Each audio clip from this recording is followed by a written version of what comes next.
Today we're talking about how to film yourself and make it look cinematic.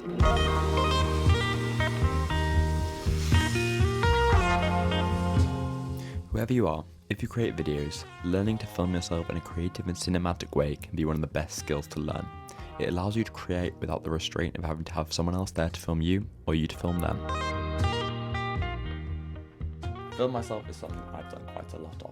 Pretty much every video on this channel so far has been me filming myself on my own, and that can be a bit of a challenge.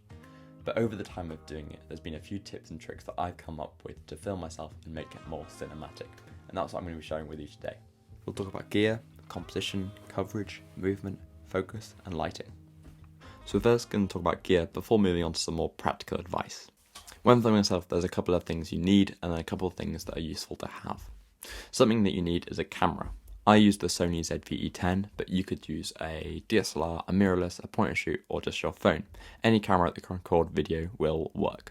And if your camera requires a lens, you're going to need a lens. I mostly use two lenses, and that is this vintage 35 to 70mm lens and my 30mm f1.8 made by Sigma. These lenses are both useful for getting different looks, and the lens that I sometimes use is my Sony 55 to 210mm telephoto lens. And that really zoomed in lens is really good for getting some unique shots where you get compression, which is when the background and the foreground look really close together. Having a variation of lenses is useful to getting a range of different shot types. And that doesn't just apply if you're using a camera, that applies if you're using a phone, using your 0.5 wide camera or just your normal camera. Something else you're going to need for filming yourself is a tripod, because you need something to hold the camera while you're in the frame.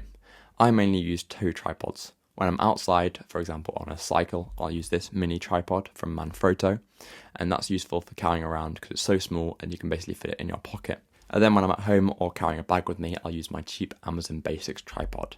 And this is basically the cheapest tripod you can get. It's cheap and not very good quality, but it does the job at holding your camera.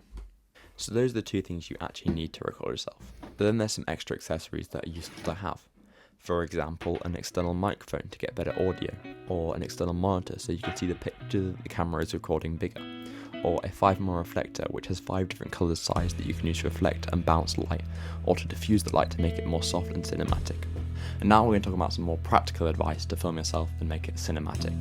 And first we're going to talk about composition.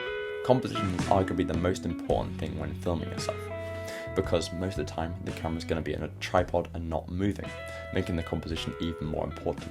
So it's important to think about the composition and what the camera is seeing. Often when I'm filming myself, I'm using a mini tripod, so when you put the camera on the ground, it's low to the ground. So I'm often looking for things to put the camera on top of. This could be a table or a wall, or a set of stairs. In my last video, I was filming on an athletics track and there were some seats raised up that I put my camera on to get the camera to eye level. And when the camera is at eye level, it makes the viewer feel like they're there more than if they're low down to the ground. Also, when thinking about composition, you don't always have to be center and big in the frame. It can be very effective having you very small in the frame, showing the size of the landscape or room or wherever you are, giving context to the location of the shot. That leads on to what we're talking about next, which is coverage. So next we're going to talk about coverage. Coverage is the range of shots from close to medium to wide, and having all of these shots are important if you're doing a sequence of filming yourself. The wide shots give the viewer context to where you are and the size of the landscape, and the close and medium shots give more important details. It's also important to have establishing shots. These establishing shots show where the viewer is, and often you won't be in them. These could be drone shots of the landscape or just shots of the room before you're in it.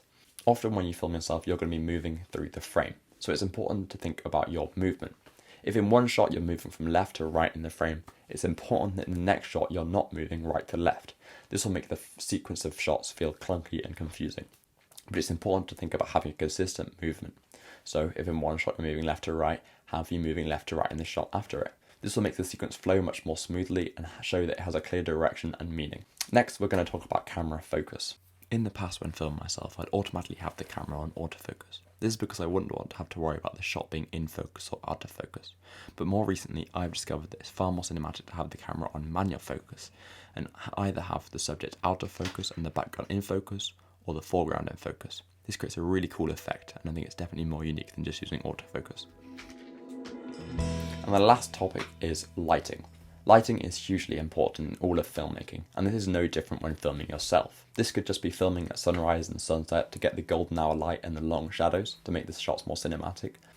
Or, like we were talking about earlier, using the 5-in-1 reflector to bounce or reflect the light to be more purposeful about the light in the shot. Or using the diffusion on the 5-in-1 reflector to make the hard light more soft when the sun is high in the sky.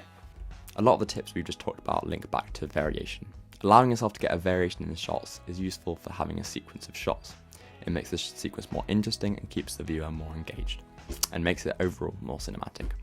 So there we go. I hope you enjoyed and hope you found the tips useful. If you did, like and subscribe and all that jazz, and I'll see you in the next video. Bye.